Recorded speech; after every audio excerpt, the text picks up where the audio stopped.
I will start you like this. Attention.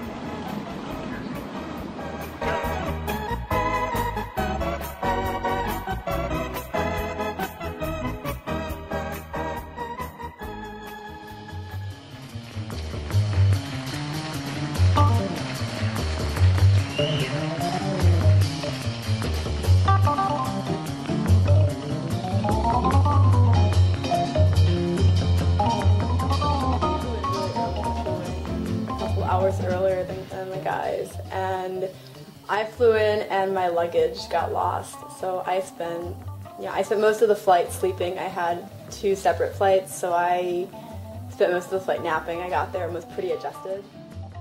Felt a little tired, but getting there, staying up on the plane for the most part, watching movies and reading books the whole time,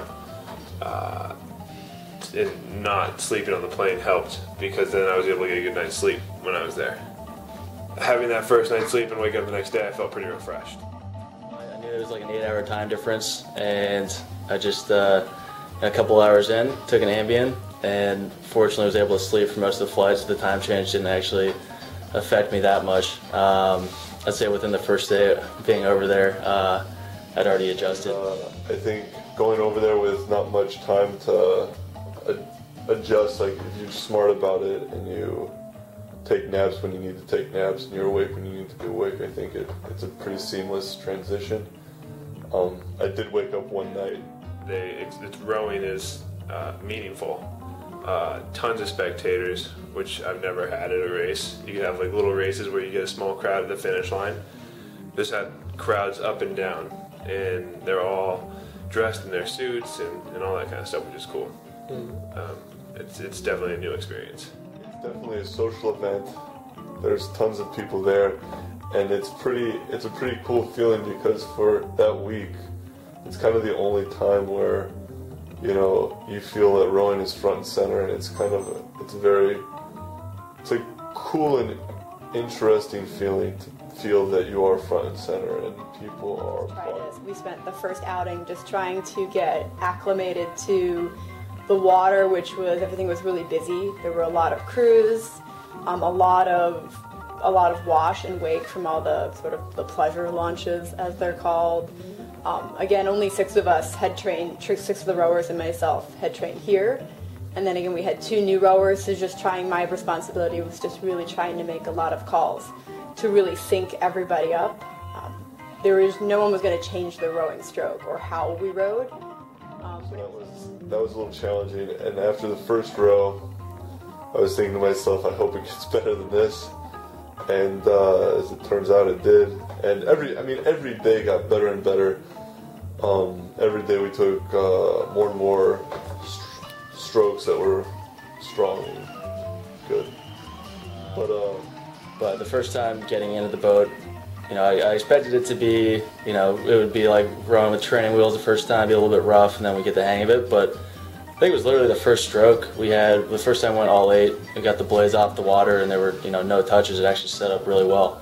And then sort of from that moment on, I knew that we were going to be fast, and we weren't going to have, you know, our biggest issues would still be, you know, being able to mesh our strokes together and build cohesion. But, you know, it wasn't going to be like, you know, fighting the set or fighting, you know, whatever the balance or anything like that. So it flowed really smoothly, and I was definitely pleased with that, and it was one less thing that we had to worry about. We were all as comfortable as we could be in that Empocker shell with the blades, and the first race, you could get eliminated. So knowing that, we all had a great sense of urgency, and knowing that we were racing the Germans. The buck station has more current through the body of the race, so our objective was to come off of the booms a bit more to get out of the current, but I was a bit aggressive with it, and the umpires warned me for it. So about a third of the way through the race, I did have to push over towards the booms a bit, but by that point we had over a length on the other crew, and so it was just really good communication. Brandon was really good about that, Brandon and Bert, just letting me know where we were, that once I really couldn't see their bow ball anymore out of the corner of my eye, I knew. I definitely know that everyone was feeling the heat, and we had to perform. So we had to bring everything we could to the table, especially off the start. Yeah, I mean, going in, we hadn't done, you know, we'd only been rowing together for 2-3 days at that point, and we'd only done a handful of starts. We hadn't done anything longer than, I think, a start and 10. So I knew everybody was a little bit, you know, on edge. We knew that the Germans were going to be fast, and the idea going in was basically, if we want to have a chance in this race, we just got to, like, you know, blow them off the line. Or you know, going into the race, it was, we have to, you know, go as hard as we can just to stay with them. So this first 25 strokes, starting 20, start and 25, we just, I mean, I think everybody was on edge. Everyone was on their toes, and I think, you know, I don't exactly know what we did, but we came off really smooth and really slick, and you know, everybody was just in the zone and going right together. And we took, in the first 20 strokes or 25 strokes, it seemed like we took a length or 3/4 of a length, and then we just, you know, kept going with it, and we didn't really start relaxing.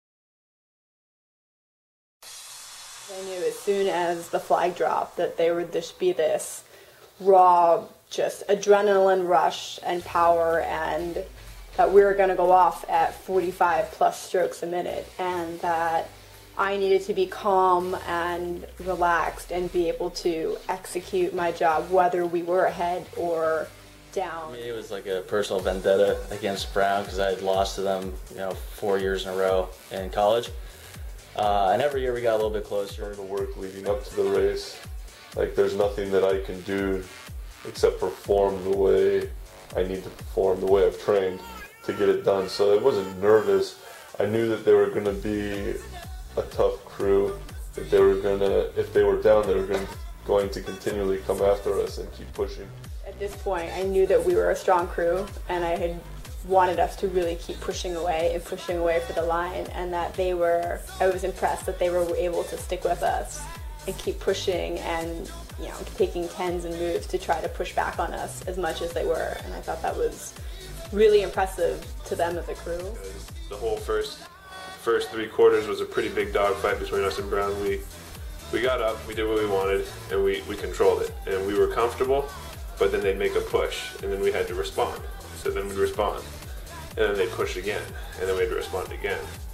So they had a couple of good pushes that kept us on our toes, but it was nice that we were able to respond the way that we did, and it was a very mature race. I have no immediate memory. It's not very clear. It's just the last couple of strokes and just, you know, telling them that it was over. Crossing the finish line, it was just kind of, it wasn't, I don't know if, it didn't feel anything. It was just kind of like, you could, like, breathe out again. It was just like you breathe out and it was done. It was kind of a cool, kind of wild feeling. Muscle failure at the end of a race, it's not the prettiest thing. And we're rowing by the enclosure with tons of people screaming on the shore.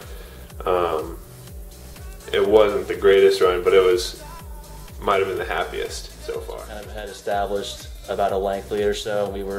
It was clear that, you know, whatever they threw at us, we were going to respond.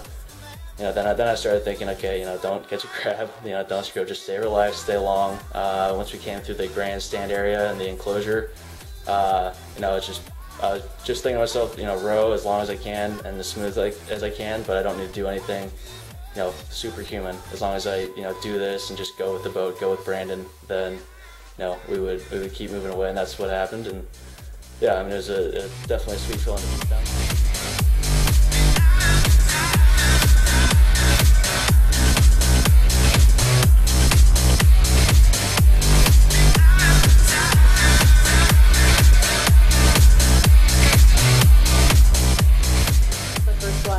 Walked across, so I led the whole crew across, and they handed me the Grand Challenge Cup. And I think at that point it hadn't even quite sunk in that you know, what I had won, and that I was holding this what I was holding, and I was standing there in front of all of these people that were clapping and cheering and smiling, and I think it was just slowly starting to sink in, what we had all been training for respectively for the past almost 7 months. The adrenaline was just pumping through my body. It was all smiles. It was a great moment in rowing. It was probably one of my happiest moments in rowing. The rowers, or when you receive your medal and your trophy, you actually are facing the river, and then the crowd is facing their backs to the river. Where I think normally it's the other way. You're brought in front of the stands, like you are in the stands, and it's kind of a weird thing because you're higher than everyone, and there's just a ton. Other than winning a medal at the Olympics, or maybe being at the World Championships, winning a medal there, there's not too many other experiences that are like that. So it was pretty special, and hopefully I'll be there again. And all this hard work that I'd put in for the past 7 months here sort of all came down to what I was holding in my hands. It slowly just kind of started to sink in that this was it. Next to the World Championships and the Olympics.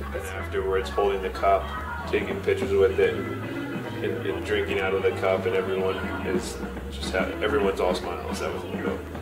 And knowing that your name is going to be engraved on that trophy and engraved in the book are just two of the really close things to me. I know that it's going to be in there forever.